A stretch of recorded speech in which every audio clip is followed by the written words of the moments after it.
Amigos del Perú y del mundo, muy buenos días, muy buenas noches. Encantado de estar con ustedes como siempre y déjenme comenzar expresando qué feo está este verano, ¿no, Rafael? Bueno, el calor está insoportable, sí, realmente. Espera, es que hay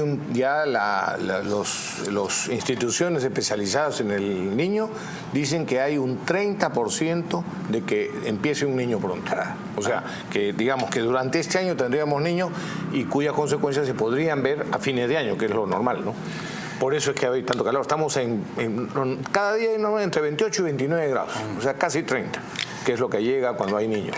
Bueno, hay que cuidarse. Algunos subestiman el poder del calor, pero a veces tiene consecuencias muy peligrosas. Sí. Yo no tengo tanto de qué preocuparme. Hace ya algunos años tomé la sabia decisión de poner el aire acondicionado en mi casa, ¿no? Así de que adiós, ¿no? Adiós. Pero de todas maneras, ¿no? Vale la pena que lo hagan. No es caro, por si acaso. Ahora está a precios bastante cómodos, muy asequibles, ¿no? Y en realidad cualquiera puede ponerse un aire acondicionado en su casa, ¿no? Vale la pena, ¿no? Cualquiera tampoco, prácticamente cualquiera. Mejor dicho, todavía hay mucha gente, lamentablemente, en el Perú que no tiene plata, Pepe, ni para comprar ventiladora. Pero bueno. Pero la verdad prefiero el invierno, ¿no? Porque en el invierno te abriga finalmente, por lo menos te abriga, y ya está, ¿no? Sí, pero en el verano, ¿cómo haces, no? Sí. Qué difícil. Bueno, amigos, vamos a las noticias más saltantes, ¿no? El tema de las capturas, ¿no? El Poder Judicial ha emitido un comunicado muy orgulloso diciendo que han ordenado la detención de 2 investigados por las presuntas coimas de Odebrecht, ¿no? Ahora, yo digo, si la anchoveta lleva al atún, ¿no? Y el atún nos lleva al cachalote, entonces vale, ¿no? Pero si así no es, ¿no? Nadie espere... Si se queda ahí. Si se queda ahí en anchovetas, nadie espere que les haga una fiesta, ¿no?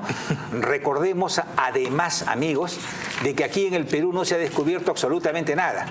Este escándalo, el mayor escándalo de la historia de corrupción de nuestro país, que es este, no se ha descubierto en el Perú. Viene de Estados Unidos y de Brasil, ¿no? Sí. Si por las autoridades peruanas fuese, aquí no habría pasado absolutamente nada. Porque la impresión que da tanto la Fiscalía como el Poder Judicial es que aquí nadie ve, nadie oye, nadie siente nada. Ahora, consumidos por los hechos y por el clamor nacional, es que la Fiscalía ha comenzado a moverse un poco y el Poder Judicial también, ¿no? Pero yo guardo un temor, ¿no? Un temor, digamos, ancestral, ¿no? De la ineficiencia y de las viejas corruptelas del Poder Judicial y de la Fiscalía. Ojalá que en esta oportunidad nos sorprendan con algunas noticias graves y con algunas actitudes que realmente den lecciones morales a nuestro país, ¿no? Sí, aparte de que efectivamente hasta ahora solamente son 2 peces chicos los que han caído, en realidad ha caído uno, ¿no? El otro ya ha fugado. Pero, y claro, para algunos, por supuesto, mejor que estén ligados al partido aprista, porque el objetivo es desprestigiar solo a determinados sectores, no a otros. Claro, por ahí voy, fíjate. Porque yo digo, es ratones para calmar la platea. Claro. ¿No? Raro, digo, que ¿por qué no han comenzado con lo evidente, que son los casos de Alejandro Toledo, de Humala, de Nadine, del que grupo... son los que mayores pruebas tienen. Así es, y de los accionistas del grupo El Comercio, ¿no? Se han ido de frente al tema del APRA, ¿no? Y eso son las primeras planas. Está bien que se investigue, que se sancione con todo el rigor de la ley, porque aquí, como hemos dicho, aquel que resulte culpable, que vaya donde tiene que ir, a la cárcel, ¿no? Y a propósito de esto, el señor Enrique Cornejo en el diario El Comercio, el día de hoy, da una entrevista, ¿no? Y entre otras cosas dice, creo que el señor Cuba, que es el viceministro que tuvo él y que recibió coimas por $7 millones, ¿no? Dice, creo que Cuba es un buen profesional, ¿no?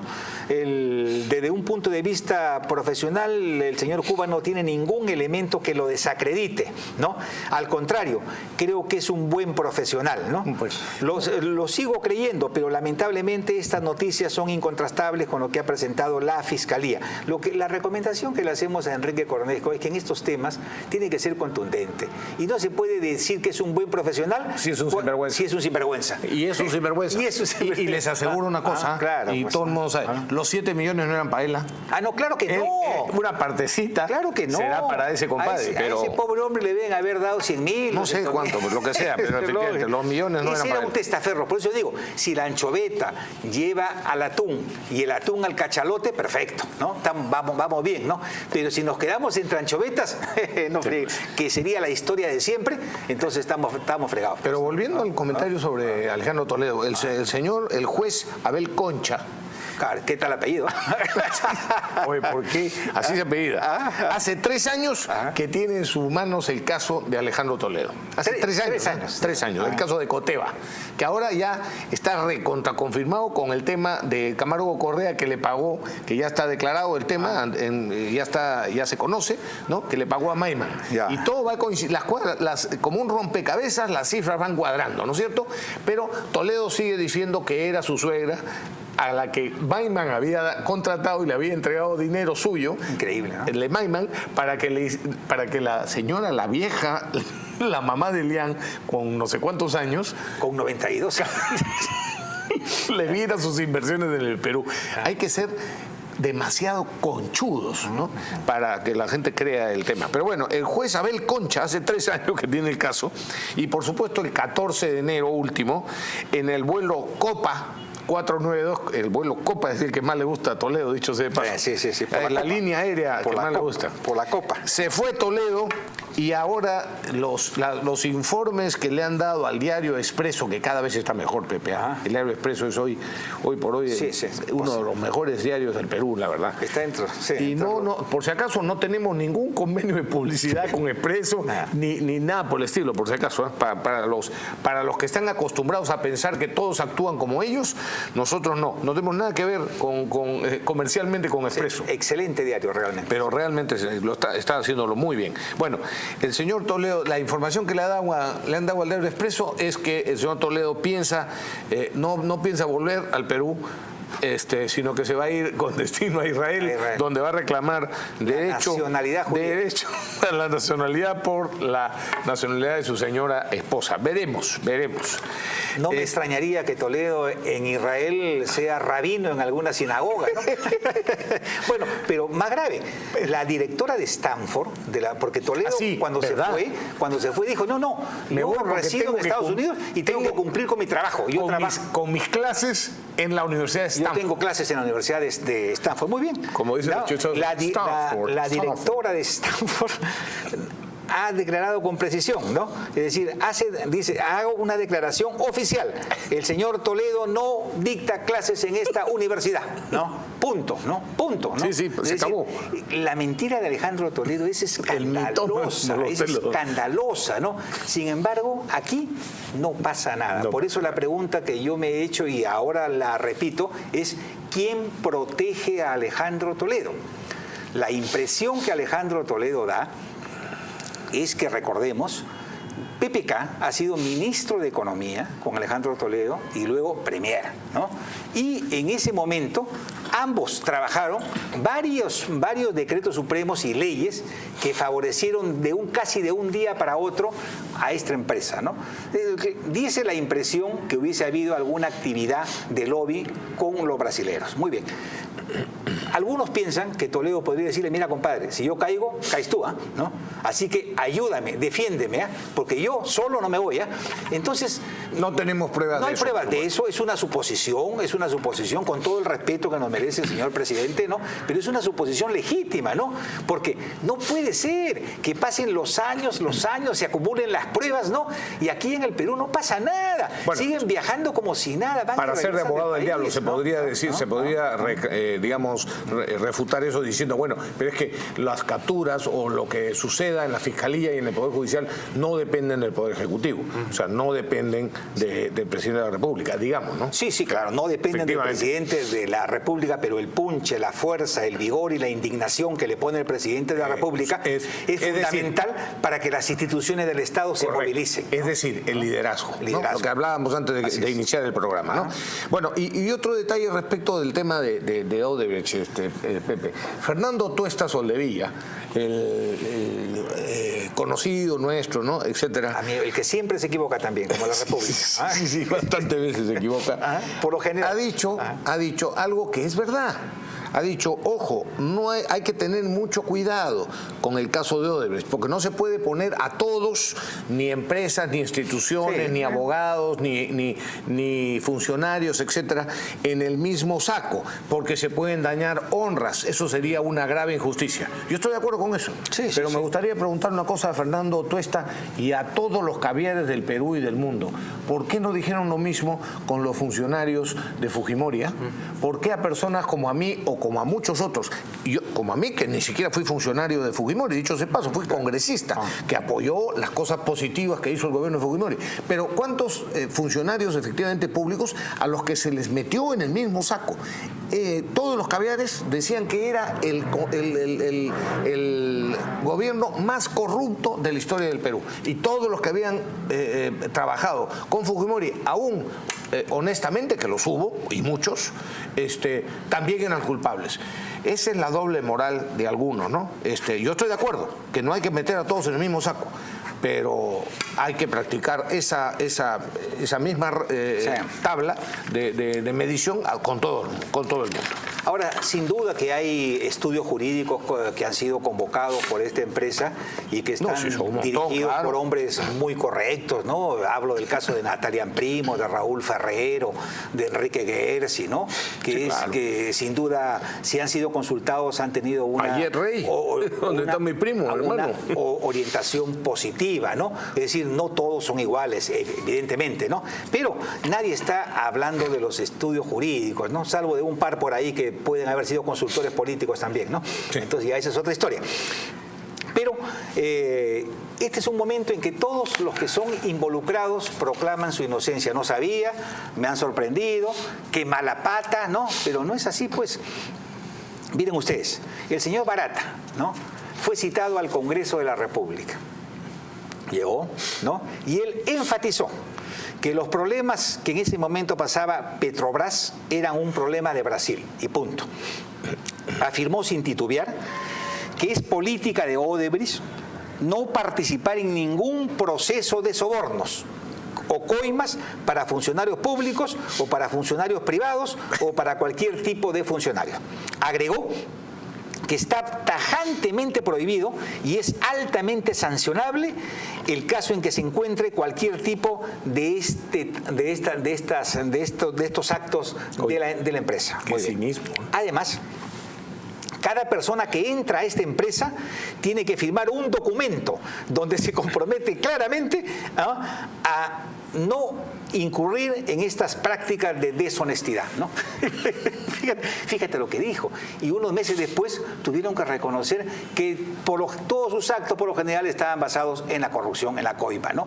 E incluso, esto es un elemento para el análisis, los constructores canadienses, norteamericanos, ingleses, se quejaron con sus respectivos países, pues. Han sufrido las consecuencias. Dicen, nosotros no podemos competir en América Latina porque tenemos leyes internas en Estados Unidos, en el Reino Unido, acá en Canadá, que son muy, muy duras. Durísimas contra las empresas que incurran en estas prácticas. Pero dice, ustedes nos han liquidado porque no podemos competir en América Latina con el famoso 10%, porque Brasil pone 10, pone 15 si es necesario, y se está llevando toda América Latina en su conjunto. Entonces es ahí donde entran los Estados Unidos, entra el Reino Unido y los brasileños cometieron el tremendo error de utilizar el sistema financiero norteamericano y es ahí donde lo detectaron. Claro. Por eso el escándalo se origina en Estados Unidos, el escándalo de fondo, ¿no? Correcto. Pero para el análisis lo que también a ellos les interesa es que sus empresas puedan competir en igualdad de condiciones y no lo podían hacer con las empresas coimeras brasileñas que habían copado virtualmente todo el mercado en América Latina, comprando a los políticos de todos los países, ¿no? A ver, algunas noticias, Pepe, seguidas. Siempre sobre el tema. ¿Ah? Siempre sobre el tema. Quiero acabar con el tema. A ver, dale. Vamos a darle, ¿no? Entonces no. Bueno, Leo también. Sí diré que Nadine Heredia, eso sí tiene que ver con el tema, ya ahora sí, ya se sabe, pero tiene que pedir permiso para salir del Perú. Y también Humala, ¿no? También Humala. Por supuesto, ¿no? Y le van a levantar el secreto bancario a Nadine Heredia. Bien, vamos a ver, de ahí también van a salir algunas novedades. Y eso se ha logrado por presión pública. Nada más. Nada más que por presión pública, por indignación popular. Porque si le hubiesen permitido a esta señora o a su esposo salir, evidentemente, y no regresan, se armaba pues una revolución en el país, ¿no? Sí. Entonces los jueces también tienen que cuidar su pellejo, pero nada más que por eso. De otra manera estarían vagando por Europa, ¿no? Pero luego, ahora leo yo editoriales de algunos medios y todo lo demás, ¿no? Que olvidan que en su momento, como el Grupo El Comercio, hicieron campaña a favor de la legitimidad del contrato por el gasoducto sur, ¿no? Que pocas veces en la historia se ha hecho un contrato tan dañino, tan lesivo a los intereses del país, ¿no? Y sin embargo, los medios en ese momento estuvieron de acuerdo, ¿no? Y luego, por varias semanas, además, defendían el contrato. Claro. La legitimidad del contrato. ¿No? Así es, ¿no? Y la legitimidad de la descalificación de los demás competidores y concretamente del otro competidor, del otro consorcio competidor que perdió porque no le ampliaron el plazo para poder participar, mejor dicho.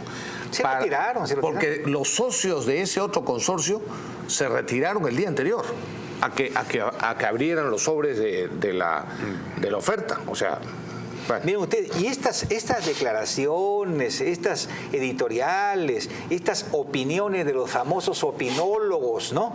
Se daban incluso después de junio del 2015, cuando ya el señor Marcelo Odebrecht, el capo de los capos de estas empresas, ya estaba preso, había sido detenido en Sao Paulo, ¿no? Y sin embargo, ¿no? Aquí no pasaba nada, ¿no? Y muchas grandes empresas peruanas se asociaron con ellos, ¿no? A pesar de estos antecedentes, ¿no? Y ahora dicen, nos han sorprendido, no sabemos nada. Muy bien, habrá que confiar, tenemos que darles el derecho a la presunción de inocencia, ¿no? Pero en lo que a mí se refiere, que me disculpen, yo no les creo la verdad, ¿no? No les creo nada, ¿no? Bueno, y, oye, ¿sigues con el tema? Para celebrar, pues nada más esto. Ya.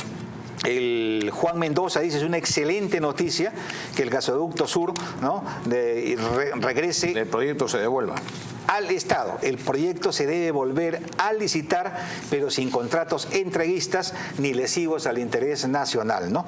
Pero hay preguntas que en el camino tenemos que responder, ¿no? Primero, ¿por qué el gasoducto pasó de costar $1.300 millones en el 2008, $1.300 millones, a 7.300 millones en el 2014, que es como se firmó, ¿no? Es increíble esto, ¿no?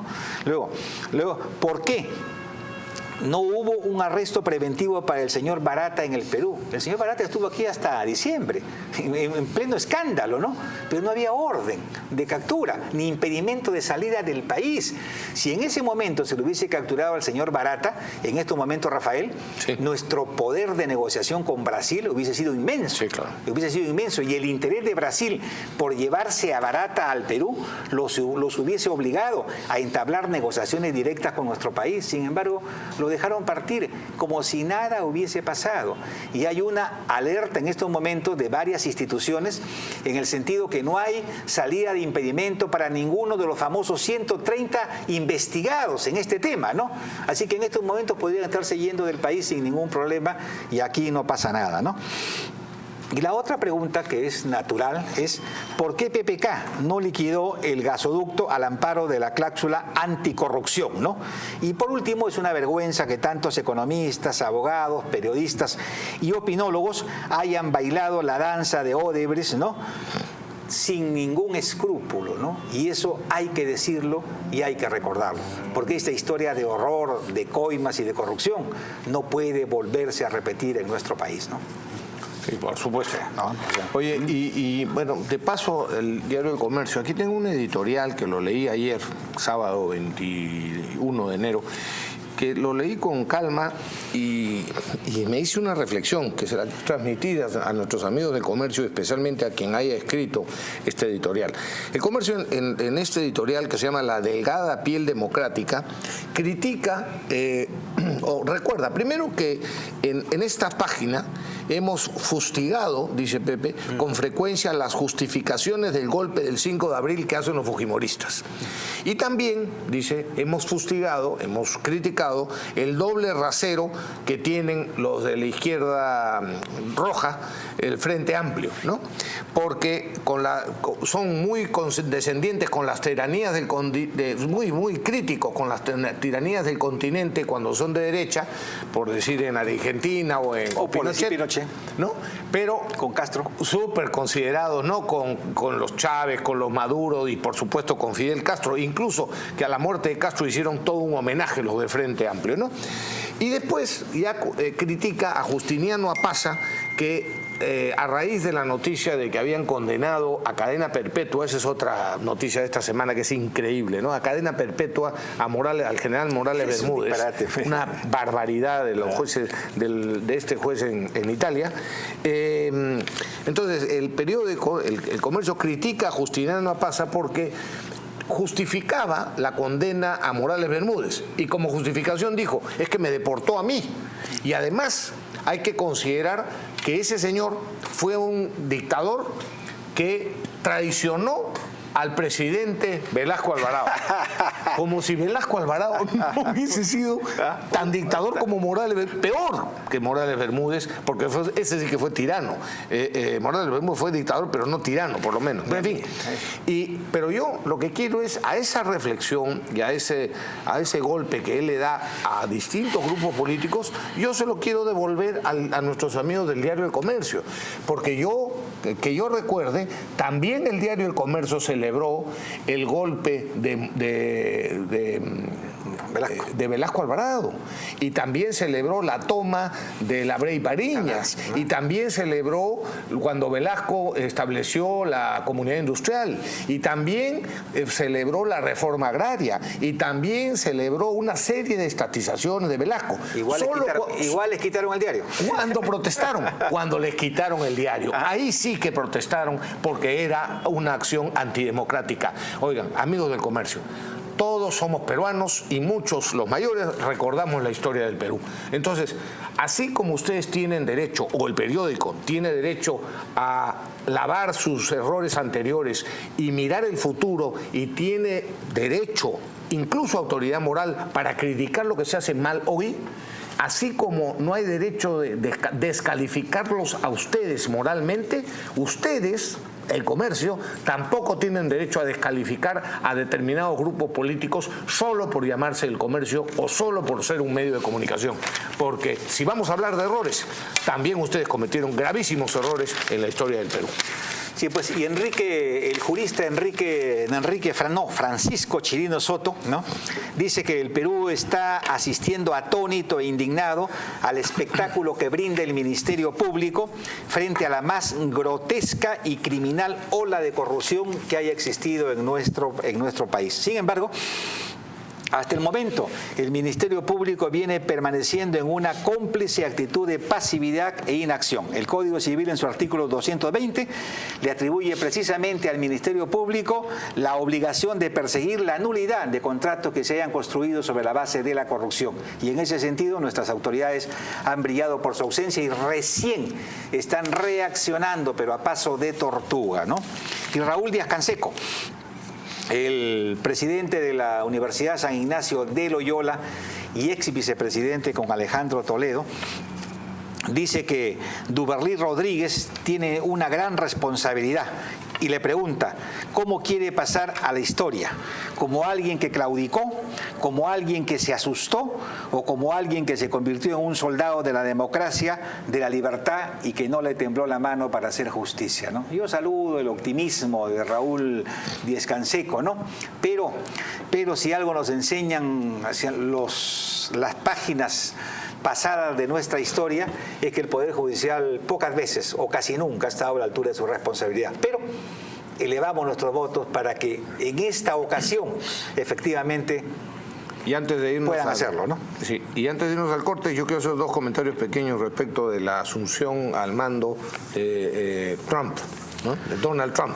¿O tú tienes dos cosas sobre eso? Solamente cierro con esto. Luis Galarreta, el vocero de Fuerza Popular, dice: frente a la mafia carioca sentimos que el gobierno, la fiscalía y el grupo El Comercio actúan con una negligencia y una pasividad bastante extraña, por decirlo menos. Coincidimos en ese aspecto. Bueno, no, que, a ver, Donald Trump asumió la presidencia de los Estados Unidos. En su discurso de asunción de mando dijo varias cosas, pero reiteró dos que podríamos decir que resumen de alguna manera su pensamiento. Vino a decir: Estados Unidos de América primero. O sea, los intereses de los Estados Unidos de América en primer lugar. Y lo segundo... Es lógico, ¿no? A eso voy. Y lo segundo que dijo es que el poder... a partir de ese momento él haría lo posible para devolverle el poder al pueblo americano y que no quede concentrado en las manos de una serie de burócratas o del gobierno, cualquiera que este sea. Las dos afirmaciones, además de otras, han sido durísimamente criticadas por toda la prensa, o por casi toda la prensa internacional, y por supuesto por casi toda la prensa nacional, salvo el Diario Expreso. Expresamente lo digo porque lo he leído en una columna concretamente de Luis García Miró. Porque, muy lógico, ¿no? Cualquier presidente que ¿acaso no tiene no solo el deber, sino la obligación de buscar primero los intereses de su propio país? ¿Para qué lo gobierna? ¿Para qué lo eligen sino para efectivamente pensar en el país y en el beneficio de la gente de su pueblo? Muy bien. Así que, ¿cuál es el pecado de Donald Trump de decir que va a pensar primero en Estados Unidos? Ahora, que los mecanismos que utilice para que eso sea así, eso uno puede discrepar, pero no pueden descalificarlo el primer día. Bueno, viene de atrás, por supuesto, ¿no? Entonces, diciendo que lo que ha dicho es una estupidez y una barbaridad. No es ninguna estupidez, es absolutamente lógico decirlo. Pero lo segundo, devolverle el poder al pueblo. Sí, yo estoy completamente de acuerdo también. En eso consiste la democracia, por definición. Sí, claro. Y el problema es que muchos, incluyendo al Partido Demócrata y al Partido Republicano en los Estados Unidos, y por supuesto, incluyendo a casi todos los gobiernos en el Perú, dicen que la democracia es el gobierno del pueblo, para el pueblo y por el pueblo, pero en realidad es el gobierno en beneficio de algunos pocos y muchas veces con abusos de poder, aunque solo sea por el hecho de que ahora soy yo la autoridad y por tanto el otro obedece, ¿no? Y yo soy el genio que da las mejores leyes y que establece las normas. No es así, no es así. Así que tampoco hay que criticar al presidente de los Estados Unidos por haber dicho que va a devolverle el poder al pueblo. Yo quiero recordar, para terminar, una anécdota del mejor, desde mi punto de vista, presidente que ha tenido los Estados Unidos, que es Ronald Reagan, del que también se burlaban porque había sido actor de televisión, que era un payaso, etcétera, etcétera. Lo mismo que las cosas que le dicen. No quiero comparar, porque yo sí considero que Ronald Reagan era, como ser humano, como profesional, como capaz, muy superior a Donald Trump. Pero en fin, eso lo puedo decir yo. No lo puede decir, y ahora vendré a ese comentario, el presidente del Perú, claro, Pedro Pablo Kuczynski, ¿no? Bueno, pero ¿a qué iba lo de Donald Trump? Cuando él fue nombrado gobernador, cuando fue elegido gobernador de California, California es la tercera economía, o era la tercera economía del mundo, ¿no? En considerada parte, el estado de California. Muy bien, ganó la gobernación de California y estaban en un déficit salvaje en las cuentas fiscales del gobierno de California. Y él había prometido, dijo: yo voy a revertir esta situación y voy a dejar el presupuesto, voy a eliminar el déficit fiscal y voy a conseguir superávit en 3 años o en 4 años, no me acuerdo cuándo fue la fecha. El hecho es que un año antes de eso, su secretario de Economía, de Finanzas, de Hacienda, digamos, en los Estados Unidos, que lo había nombrado además de un genio en las finanzas, le dijo: Ronald, ya este año vamos a cerrar con superávit y no con déficit. O sea, un año antes del plazo que él se había dado. ¿Qué hacemos? Y entonces Ronald Reagan dijo: mira, antes de que se entere el Congreso de California, porque cada estado tiene su Congreso, porque si se enteran de que va a haber superávit, van a querer asignar recursos para una serie de obras y de cosas que quieren ellos darles al pueblo, ¿no? vamos a hacer una cosa, vamos a acudir de frente al pueblo. Así que voy a salir en conferencia de prensa, cosa que hizo Ronald Reagan, y dijo, señores californianos, yo les ofrecí que en tanto tiempo íbamos a tener superávit. Bueno, lo hemos conseguido un año antes, y desde ahorita les digo que ese dinero se lo devolvemos a ustedes. ¿Cómo? La próxima declaración de impuestos, ustedes hacen su declaración y solo le pagan al Estado el 90% de lo que tendrían que haber pagado. O sea, se ahorran el 10%. ¿Ya? Así les estamos devolviendo parte del dinero que ustedes han dado, porque de ahí, del bolsillo de ustedes, sale el presupuesto de California. Bueno, eso es lo que está, por lo menos lo que yo entiendo que quiere hacer Donald Trump, y es totalmente legítimo. Así que yo no creo, y después comentaré si hay tiempo otra cosa, yo no creo que sea un desastre el gobierno de Donald Trump, dicho sea paso. Y lo último, lo que mencioné antes, PPK es el presidente del Perú. No puede ser que 2 días antes de que Trump asuma la presidencia de los Estados Unidos, el país más grande del mundo, el segundo socio comercial del Perú, lo ataque diciendo, el señor Trump no sabe lo que es generar riqueza, quiere hundir al mundo en la pobreza y en la miseria. Donald Trump, que ha generado millones de puestos de trabajo, cientos de miles de puestos de trabajo, y se ha hecho multimillonario él solo, no puede decirle que no sabe generar riqueza, por favor. ¿Qué quiere? Enemistarse con el presidente de los Estados Unidos, el segundo socio comercial de los Estados, del Perú. Como ha comentado alguien, Ricardo Vázquez Kunze, esto sí muestra, me da a disculpar a Pedro Pablo Kuczynski, con todo respeto, pero esto muestra realmente vanidad y orgullo, porque además, digo yo, de una gravísima imprudencia. Imprudencia, ¿no? Y una falta de asesoramiento diplomático realmente preocupante, ¿no? La verdad. Pero a aquellos que se alarman con el nuevo presidente de Estados Unidos, yo quiero contarles algo, ¿no? Hace ya muchos años, conversando en una oportunidad que me invitó la Federación Americana del Trabajo, sí. Estaba William Douglas, Daniel Montenegro, teórico de la democracia americana, y decían ellos, ¿no? En una conversación pequeña, decían ellos, aquí este es un sistema que está preparado incluso para que llegue un loco a la presidencia, porque los pueblos en todas partes son iguales, a veces se cruzan, se enojan y eligen a un charlatán, a un demagogo, a un extremista. Muy bien, nosotros estamos preparados para eso, ¿no? Este es un país donde gobiernan las instituciones. Puede llegar un extremista, por ejemplo, y ese tipo, de derecha o de izquierda, y ese tipo puede mover el timón del Estado 2 grados hacia la izquierda o 2 grados hacia la derecha, pero no puede hacer más, porque se encuentra con instituciones sólidas y bien plantadas. Y hace unos días conversaba con algunos embajadores, especialistas en política internacional, y me decían, eso es exacto, me dicen. Sí, claro. Eso es exacto.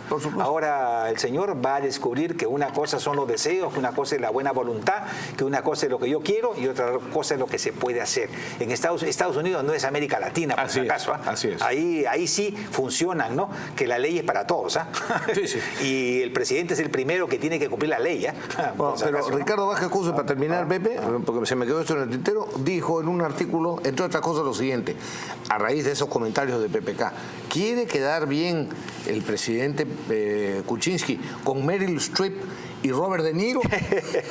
¿O simplemente se olvidó de que es presidente del Perú y creyó que estaba al aire comentando cualquier cosa en diálogos con PPK? Habría que recordar que cuando PPK asumió el gobierno, lanzó una serie de mandamientos. No te infles, sé modesto y ocúpate de tus asuntos y no de los demás.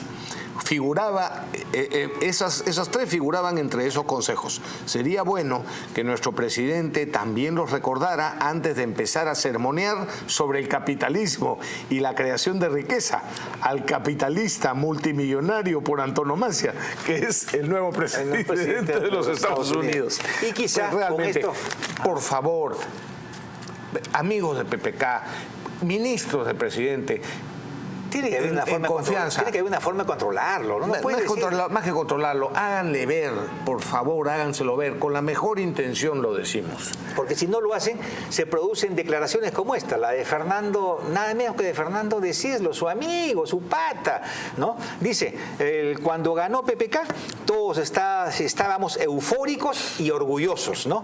Pero rápidamente todo eso se ha desvanecido. Eso es lo que está pasando en el país, ¿no? Así es. Con PPK, ¿no? Y eso es lamentable para todos. Pausa, amigos. Vamos a una pausa y regresamos.